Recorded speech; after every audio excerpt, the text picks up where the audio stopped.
오늘은 이제 길갈에서라는 제목을 가지고 또 우리에게 주시는 하나님의 말씀을 이제 함께 나누기를 원합니다.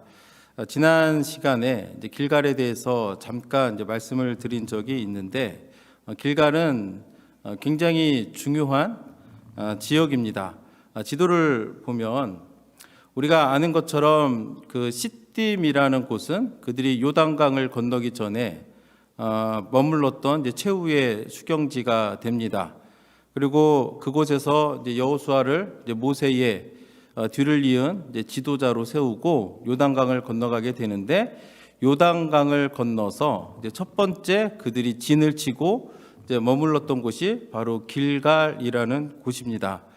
그러면 우리가 이런 상황을 3장에서 기록하고 있는데, 그리고 4장에서는 그 일을 기념하라, 돌을 세워서 이제 기념하라 하나님께서 말씀하시고, 그리고 나서 이제 그 3장과 4장의 결론을 요약한 부분이 우리가 읽었던 이제 여호수아서 5장 1절의 말씀이 됩니다. 그래서 5장 1절 말씀에 보면 요단 서쪽에 아모리 사람의 모든 왕들과 해변의 가나안 사람의 모든 왕들이 여호와께서 요단물을 이스라엘 자손들 앞에서 말리시고 우리를 건너게 하셨음을 듣고 마음이 녹았고 이스라엘 자손들 때문에 정신을 잃었더라. 하나님께서 여호수아를 지도자로 세우고 또 하나님의 권능으로 요단강을 건너게 하셨더니 가나안 땅에 있던 사람들이 그것을 다 본 겁니다. 그리고 직접 못 본 사람들은 또 이야기를 통해서 소문을 들었겠죠. 그랬더니 그들의 반응이 어떻게 되느냐, 하나님께서 하신 그 모든 일들을 듣고 마음이 녹았고 이스라엘 자손들 때문에 정신을 잃었더라 라고 성경은 기록하고 있습니다. 이것을 우리가 한 단어로 표현하자면 아마도 두려움이라고 생각을 합니다. 가나안 땅에 있는 사람들은 알고 있었습니다. 뭐냐? 하나님께서 이스라엘 자손들에게 자신들이 살고 있던 그 가나안 땅을 약속의 땅으로 주셨다라는 것을 알고 있었습니다. 그렇기 때문에 우리가 지난번에 라합의 이야기를 들었을 때 그 여리고성의 그 경비가 그렇게 삼엄해서 2명의 정탐꾼이 들어갔을 때에 낯선 사람이 왔다 해서 군대가 출동할 정도로 가나안 땅에 살던 사람들은 촉각을 곤두세우고 이스라엘 자손들이 어떻게 하는가 그것을 이제 살펴보고 있었는데, 하나님께서 요단강을 건너게 했더니 굉장히 마음이 높고 정신이 잃었다라고 성경은 기록하고 있습니다. 얼마나 두려웠을까 이제 그런 생각을 하게 됩니다. 우리가 라합의 이야기를 통해서 이미 들었던 말이 뭐냐면, 여호수아서 2장 10절 11절에 라합이 두 정탐꾼을 돕는 이야기를 하는데 어떻게 기록하냐면, 이는 너희가 애굽에서 나올 때에 여호와께서 너희 앞에서 홍해물을 마르게 하신 일과 너희가 요단 저쪽에 있는 아모리 사람의 두 왕 시온과 옥에게 행한 일, 곧 그들을 전면시킨 일을 우리가 들었음이니라. 우리가 듣자 곧 마음이 녹았고 너희로 말미암아 사람이 정신을 잃었나니 너희 하나님 여호와는 위로는 하늘에서도 아래로는 땅에서도 하나님이시니라.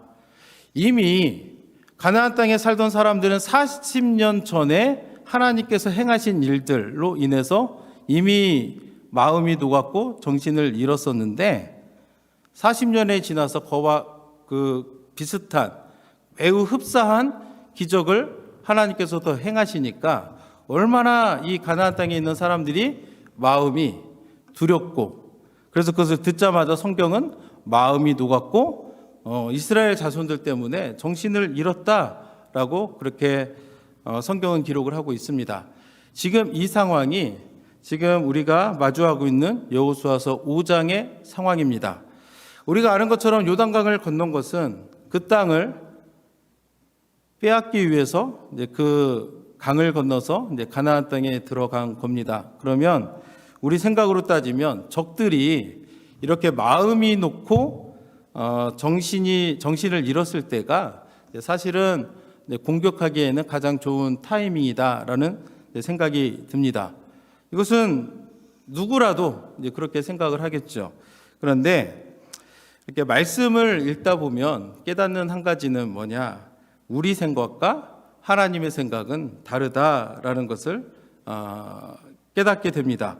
하나님께서 이렇게 기적을 행하신 이유는 여호수아서 4장 24절에 보면 이는 땅의 모든 백성에게 여호와의 손이 강하신 것을 알게 하며 너희가 너희 하나님 여호와를 항상 경외하게 하려 하심이니라 라고 이렇게 이제 성경은 기록하고 있고, 실제로 그것을 본 사람들이 여호와의 그 손이 강하다는 것을 다 알았습니다.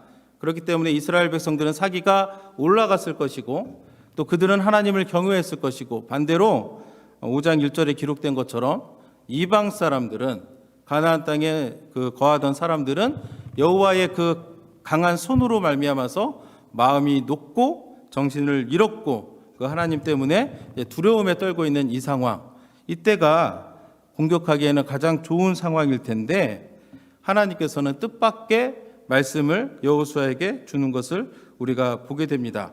그래서 어떤 말씀을 주시냐면 2절에 보니까 그때에, 여기서 말하는 그때는 어떠냐? 가나안 땅에 있는 사람들은 두려움에 사로잡혀서 마음이 높고 정신을 잃어버렸던 그때에, 반대로 이스라엘 백성들은 여호와께서 행하신 그 하나님의 강한 손으로 사기가 이렇게 올라간 그때에 하나님께서 어떤 말씀을 주시느냐? 여호와께서 여호수아에게 이르시되 너는 부싯돌로 칼을 만들어 이스라엘 자손들에게 다시 할례를 행하라 하시매라고 성경은 기록하고 있습니다.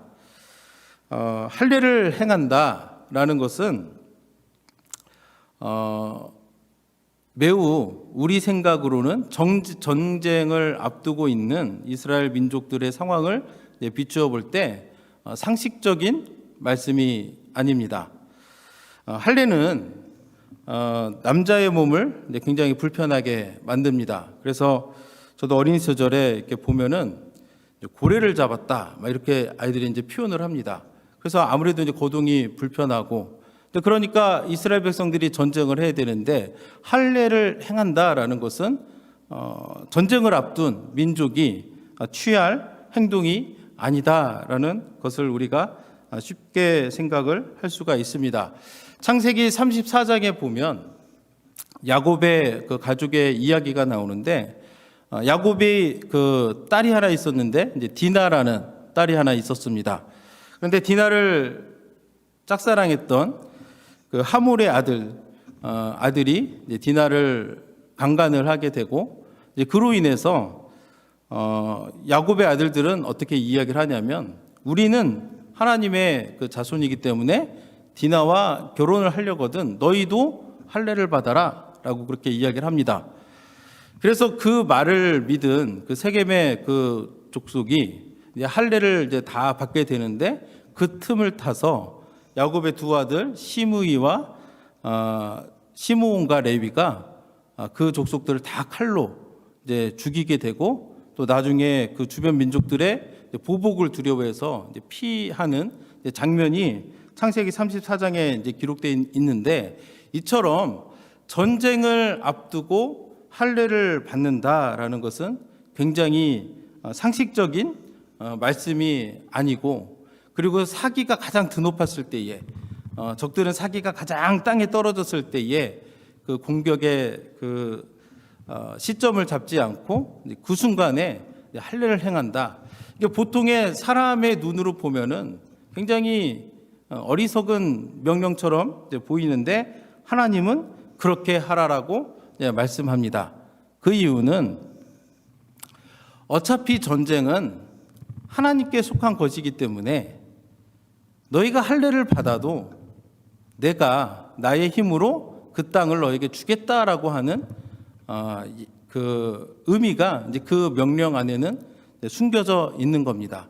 또 하나 중요한 것은 뭐냐면 하나님께서 이스라엘 백성들에게 그 땅을 주신 것은 이 백성들이 그 땅을 차지해서 잘 먹고 잘 살고 평안하게 그들의 삶을 살라고 주신 것이 아니라, 하나님이 원하시는 것은 뭐냐면 그 이스라엘 백성들이 하나님 앞에서 거룩하게 구별되는 것을 하나님이 원하셨기 때문에 하나님께서는 이스라엘 백성들에게 할례를 받으라라고 그렇게 말씀을 합니다. 그래서 할례는 이스라엘 백성들에게 굉장히 중요한 것입니다. 그래서 처음에 하나님께서 아브라함을 부르시고 아브라함과 언약을 맺을 때에 하나님께서 그 언약의 표식으로서 할례를 받으라 말씀합니다. 그래서 창세기 17장 9절에서 11절에 보면 하나님이 또 아브라함에게 이르시되 그런즉 너는 내 언약을 지키고 내 후손도 대대로 지키라. 너희 중 남자는 다 할례를 받으라. 이것이 나와 너희와 너희 후손 사이에 지킬 내 언약이니라. 너희는 포피를 베어라. 이것이 나와 너희 사이의 언약의 표징이니라. 할례는 뭐냐? 하나님과 이스라엘 백성들 사이의 언약의 표징이기 때문에 하나님께서는 할례를 받으라고 그렇게 말씀을 합니다. 그래서 우리가 우리 몸에도 그렇게 우리에게도 하나님과의 그 언약에 대한 표식을 가지고 있는 것은 중요합니다. 유대인들 같은 경우는 너무 이 몸의 그 표징을 중요하다 보니까 나중에 이제 신약 시대에 넘어가서는 그 정신은 다 잊어버리고 이것이 이제 율법주의가 되어서 율법을 행했느냐 안 했느냐라고 하면서 이제 그 처음의 정신을 잃어버려서 이제 변질이 됩니다. 그래서 사도 바울 같은 경우는 그 로마서 2장에서 뭐라 하냐면 마음의 할례가 중요하다.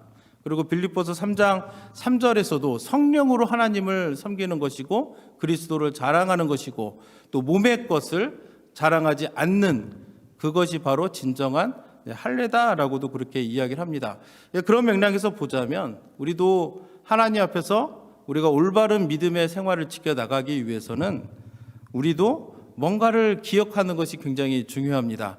우리 지난 시간에 여호수아 4장에서 그 하나님께서 이스라엘 백성들에게 돌을 세워서 그날을 기념하라 하셨던 것처럼 우리도 믿음 생활하다 보면 하나님께서 내게 주신 그 말씀, 하나님께서 내게 은혜를 베풀어 주셨던 그 순간, 그 장소를 기억하고 우리가 힘들 때마다, 어려울 때마다, 그리고 유혹을 우리가 당할 때마다 그런 것들을 생각하고 또 하나님께서 나와 함께 하심을 내가 다시 한번 믿고 순종하며 나아가는 것이 우리들의 믿음 생활에 있어서도 굉장히 중요합니다. 그렇기 때문에 하나님께서 이 전쟁을 앞두고 이 중요한 시간에 이스라엘 백성들에게 할례를 행하라 말씀하신 이것은 우리 믿는 자들에게 뭐니 해도 중요한 것은 우리가 하나님 앞에서 거룩함을 지키는 것, 우리가 하나님의 백성으로서 이 세상을 본받고 이 세상을 따라가는 것이 아니라 하나님께서 주신 약속, 하나님께서 내게 주신 그 말씀을 기억하면서 이 세상과 타협하지 않고 온전히 주님과 동행하며 주님께 순종하며 믿음으로 나아가는 것이 중요한 것이다라는 것을 우리에게 가르쳐주고 있는 겁니다. 또한 한 가지 그 더 큰 이유는 뭐냐면 할례를 행하라 하신 말씀이 이제 곧 이스라엘 백성들이 이제 유월절을 지켜야 되는데 하나님께서 주신 그 말씀에 의하면 할례를 받고 나서 유월절을 지켜야 됩니다. 그래서 출애굽기 12장 48절에 보면 너희와 함께 거류하는 타국인이 여호와의 유월절을 지키고자 하거든. 근데 왜 이렇게 타국인에 대한 말씀을 주냐면 이미 이스라엘 백성들은 할례를 받았기 때문에 타국인에 대한 말씀을 주시는데 유월절을 지키고자 하거든 그 모든 남자는 할례를 받은 후에야 가까이하여 지킬지니 그는 본토인과 같이 될 것이나 할례 받지 못한 자는 먹지 못할 것이니라. 우리가 그 5장 10절의 말씀에 보면 이 할례를 받고 나서 그리고 나서 이스라엘 백성들이 뭐를 하느냐, 또 이스라엘 자손들이 길갈에 진쳤고 그달 14일 저녁에 유월절인데 저녁에 여리고 평지에서 유월절을 지켰으며 유월절을 지키는 이유도 똑같습니다.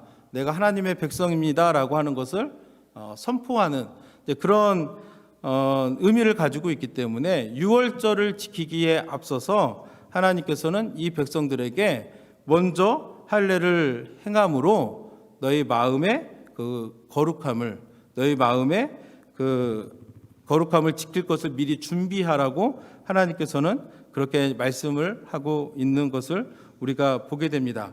그래서 여호수아서 5장 4절 5절에서는 여호수아가 그 말씀을 듣고 즉시 순종해서 할례를 행하는데 그 할례를 행하는 그 이유가 설명이 되어 있습니다. 4절 5절 말씀은 여호수아가 할례를 시행한 까닭은 이것이니 애굽에서 나온 모든 백성 중 남자 그 모든 군사는 애굽에서 나온 후 광야길에서 죽었는데 그 나온 백성은 다 할례를 받았으나 다만 애굽에서 나온 후 광야길에서 난 자는 할례를 받지 못하였음이라. 이 말씀을 보면 재미있는 것이 나오는데 원래 그들의 아버지 세대는 출애굽을 할 때에 이제 할례를 받고 이제 나옵니다. 그런데 그 세대는 어떤 세대냐? 불순종의 세대입니다. 불신앙의 세대이기도 하고 할례는 받았는데 그들은 하나님을 온전히 순종하지 못했고 온전히 하나님을 따르지 못했고 작은 것 하나에도 불평하고 원망하고 뒤돌아보기를 즐겨했던 세대였습니다. 이제 그래서 그에 반해서 이제 그들의 다음 세대들 광야길에서 난 자들은 할례를 받지 못했다.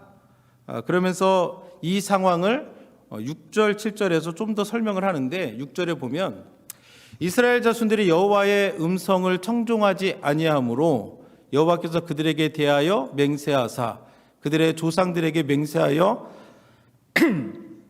우리에게 주리라고 하신 땅 곧 젖과 꿀이 흐르는 땅을 그들이 보지 못하게 하리라 하시매 애굽에서 나온 족속 곧 군사들이 다 멸절하기까지 40년 동안을 광야에서 헤매었더니 우리가 아는 것처럼 그들의 아버지 세대는 여호와의 음성을 청종하지 않았던 그래서 하나님으로부터 목이 곧은 백성이라고 이제 불렸던 사람들입니다. 그런데 여기서 이제 그들이 여호와의 음성을 청종하지 아니하였다. 그 예를 들면 이제 무수히 많지만 이제 특별히 6절에서 설명하고 있는 것은 민수기 14장에 있었던 그들이 가나안 땅에 12명의 정탐꾼을 보내었고 또 그들이 보고를 받고 우리는 그들 앞에 메뚜기와 같은 존재구나 라고 하면서 가나안 땅에 대한 그 하나님의 말씀을 믿지 못하고 옷을 찢고 울면서 또 하나님을 원망했던 이제 그 장면을 기록하고 있는 것입니다. 또 그것 때문에 하나님께서는 이스라엘 백성들이 가나안 땅에서 정탐했던 40일을 40년으로 바꾸어서 이제 광야에서 헤매다가 이제 죽게 하신 거고 그리고 나서 7절에 보니까 그들의 대를 잇게 하신 이 자손에게 여호수아가 할례를 행하였으니 길에서는 그들에게 할례를 행하지 못하였으므로 할례 없는 자가 되었음이었더라. 광야 길에서는 그들의 다음 세대가 할례를 받지 못했다. 그래서 그 결과 그들의 다음 세대가 요단강은 건넜지만 할례 없는 자가 되었다라고 성경은 우리에게 가르쳐주고 있습니다. 왜 이들이 특히 모세가 그들의 다음 세대에게 할례를 행하지 아니하였는지는 사실 이해하기가 어렵습니다. 왜냐하면 모세가 하나님의 부름을 받고 출애굽을 인도하러 가던 그 길에 하나님께서 갑자기 나타나서 모세를 죽이려고 했었던 일이 있었습니다. 그때에 십보라가 모세의 아내였던 십보라가 이제 돌칼을 들어가지고 모세의 자식들에게 이제 할례를 행하는 그래서 모세를 향해서 피난편이라고 불렀던 것들을 생각을 한다면 모세의 입장에서는 하나님 앞에서 그들이 그 하나님의 언약의 상징인 할례를 행하는 것이 굉장히 중요하다라는 것을 잘 알고 있었을 텐데도 불구하고 그 다음 세대들에게 이제 할례를 행하지 아니하였는데 성경에는 그 이유가 자세히 나와 있지 않지만 아무튼 하나님께서 그것을 허용하셨던 듯합니다. 그래서 그 결과로 지금 이 백성들이 어떻게 되느냐 할례를 받았던 그들의 아버지 세대는 다 광야에서 죽고 할례를 받지 못했던 그들의 다음 세대가 하나님의 인도하심을 받아서 요단강을 건넜고, 그런 상황 가운데서 하나님은 이 백성이 먼저 구별된 하나님의 백성이 되라고 그들에게 할례를 행하라라고 그렇게 이야기를 하는 것을 성경은 우리에게 가르쳐주고 있습니다. 그래서 우리가 그래서 이제 이렇게 했더니 하나님께서는 그것을 어떻게 이제 말씀하시냐면 5장 9절에 보니까 여호와께서 여호수아에게 이르시되 내가 오늘 애굽의 수치를 너희에게 떠나가게 하였다 하셨으므로 그곳 이름을 오늘까지 길갈이라 하느니라. 그래서 이스라엘 백성들이 처음에 요단강을 건너서 지친 곳의 이름이 길갈인데 왜 그곳의 이름을 길갈이라고 하는가? 애굽의 수치를 떠나가게 만드셨기 때문에 하나님께서 그곳을 길갈이다라고 이제 불렀다라고 성경은 우리에게 가르쳐주고 있습니다. 예전에 그들이 애굽에서 종로를 탈 때는 그것이 하나님의 수치였는데 그것을 하나님의 말씀에 순종해서 할례를 받았더니 하나님께서 그것을 어떻게 말씀하시냐? 애굽의 수치가 떠나갔다. 그래서 길갈이라는 것은 이제 굴러가다, 수치가 굴러가다라는 그런 사전적인 의미를 가지고 있는데 그들의 수치가 그곳에서 할례를 받음으로 그들에게서 떠나갔다라고 성경은 우리에게 가르쳐주고 있습니다. 그래서 오늘의 이 말씀을 통해서 우리가 깨달아야 되는 것은 뭐냐면 진정 하나님이 우리에게 원하시는 것이 무엇일까라는 것을 우리가 함께 생각해 보기를 원합니다. 사실 여호수아 5장에는 세 가지 에피소드가 기록이 되어 있습니다. 오늘 우리가 같이 보았던 할례를 받는 일이 있고, 두 번째는 아까 우리가 읽었던 10절에 유월절을 지키는 장면이 기록이 되어 있습니다. 그리고 13절부터 15절 사이에 보면 여호수아가 여호와의 군대 장관을 만나서 그가 선 곳이 거룩한 곳이기 때문에 신발을 벗으라. 그럼 이 세 가지 그 에피소드의 공통점은 뭐냐면 거룩입니다. 하나님께서 우리에게 원하시는 것이 뭐냐? 거룩이라는 거예요. 하나님이 우리가 어떤 큰 일을 행하고 어떤 큰 뭔가를 행하기에 앞서서 먼저 하나님이 우리에게 원하시는 것은 뭐냐면 우리가 하나님의 말씀을 잘 지키고 하나님의 은혜로 구원받은 자로서 이 세상을 닮지 않고 순결하게 하나님의 자녀로 깨끗하게 이 세상의 빛과 소금으로 우리가 먼저 서기를 하나님께서 원하신다라는 것을 우리가 기억을 해야 됩니다. 그렇기 때문에 우리에게 필요한 것이 뭐냐면 믿음과 순종이 필요한 겁니다. 생각을 해보세요. 이스라엘 백성들이 여호수아를 통해 들은 말씀은 뭐냐면 할례를 행하라라는 말을 듣습니다. 그들도 사람인데 생각이 없겠습니까? 지금 상황이 어떤 상황인데 지금은 공격을 할 때지 무슨 할례를 받을 때냐라고 말할 수 있었을 텐데 더 놀라운 것은 뭐냐? 하나님께서 그 백성들에게 할례를 행하라 말씀하신 것도 놀랍지만 그보다 더 놀라운 것은 뭐냐면 이 모든 이스라엘 백성들이 그 하나님의 말씀에 순종했다라는 것이 더 놀라운 일이라는 것을 우리가 알아야 됩니다. 이해가 안 가는 말씀이잖아요. 그들이 원하는 말씀이 아니었을 텐데도 이스라엘 백성들이 했던 것은 뭐냐? 하나님이 주신 그 말씀을 그대로 온전히 믿음으로 받아서 순종했다라는 겁니다. 그래서 우리가 하나님 앞에서 온전하게 우리의 거룩을 지키기 위해서 우리에게 필요한 것이 뭐냐면 믿음의 순종이 필요하다라는 것을 우리가 기억을 해야 됩니다. 오늘날도 하나님께서 우리에게 많은 말씀을 주십니다. 여러분들도 좀 하나님의 말씀 앞에서 이렇게 막 스트럭을 하고 때로는 좀 몸부림치는 뭔가가 있을 텐데 생각을 해보시면 뭐가 문제냐? 결국엔 믿음과 순종의 문제입니다. 내가 믿음이 부족해서, 내가 순종하지 못해서. 그렇기 때문에 우리가 하나님께서 원하시는 그 거룩함을 지키기 위해서 정말 오늘날에도 우리에게 필요한 것은 하나님에 대한 전적인 믿음과 그 말씀에 대한 전적인 순종이 우리에게 필요하다라는 것을 우리가 기억을 해야 됩니다.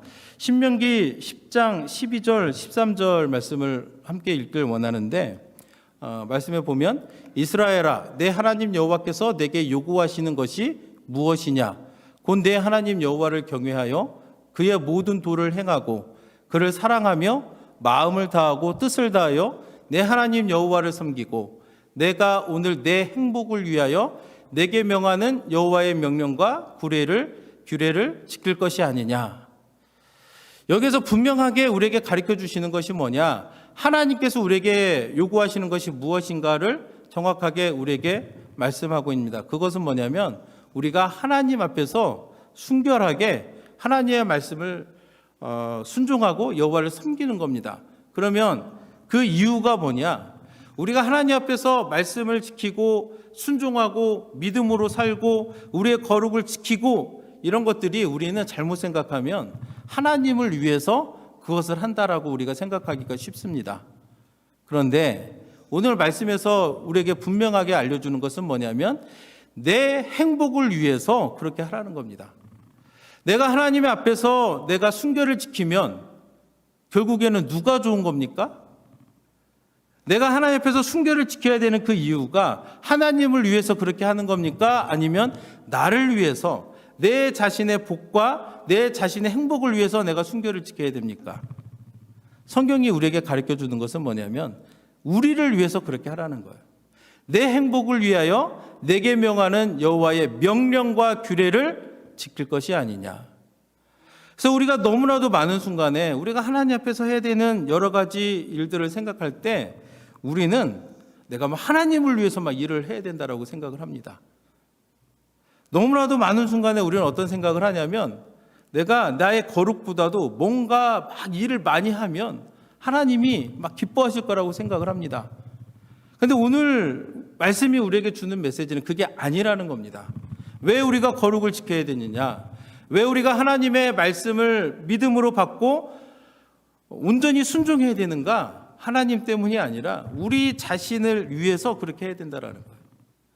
하나님이 우리에게 요구하시는 것은 뭐냐? 내가 정말 큰 일을 하는 것이 아니라 먼저 원하시는 것은 내가 하나님 앞에서 거룩하게 예수님을 닮고자 애쓰며 나아가는 그 삶을 하나님께서 우리에게 원하신다라는 것을 여러분들이 기억을 하시길 바랍니다.